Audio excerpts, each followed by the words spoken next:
ตัวស្រីរបស់យើងសម្ដែងដោយអាការេនីអូដោយសាច់រឿងមួយហ្នឹងគឺជាអំពីអាតួប្រុសរបស់យើងគឺអាឆឹមនេះមកទៀតហើយគឺវាបានមកលេងផ្ទះបងប្រុសរបស់វាដែលមានបងថ្លៃស្រីដែលជាតួស្រីហ្នឹងគឺបែបថាមកទទួលរយៈយ៉ាងស្វាគមន៍ឲ្យភ្នែកហ្នឹងគឺឲ្យហេតុតែម្ដងអីចឹងណា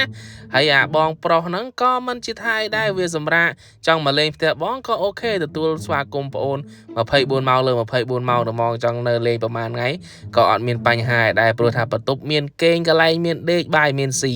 គឺថាចង់នៅប្រហែលថ្ងៃក៏បានឲ្យថាប្អូនមកលេងអញ្ចឹងណាហើយអ្វីដែលជារឿងទូទៅតែហ្មងនៅពេលណាដែលតួស្រីចូលចិត្តមកស្វាគមន៍បែបនេះគឺប្តីមិនសូវធ្វើការងារផ្ទះជាមួយដល់អញ្ចឹងហើយនោះសួរថាចាំកាលទៀតអាឈឹមមកទាំងមូលហើយតួស្រីយើងចាំកាលទៅភ្លាមខ្ចាយភ្លាមអីចឹងតែម្ដងហើយក៏មានឈុតខ្ចាយបន្តមកទៀតសូម្បីតែអង្គុយហ្នឹងក៏មានការបង្ហាញបែបថាយ៉ាងហ្នឹងអីលោកហើយទប់អីជាប់មានការឲ្យភ្នែកឲ្យហេតុអីចឹងណាចឹងគឺមានតែឈុតចុងបញ្ចប់ហ្នឹងគឺខ្ចាយលើខ្ចាយខ្លីងាយយល់បែបថាខ្ចាយតែហ្មងញាក់សាច់អសពស្វាយលើចូលឡើងហ្នឹងក៏ជា Lego Complete Search មើលធានាថា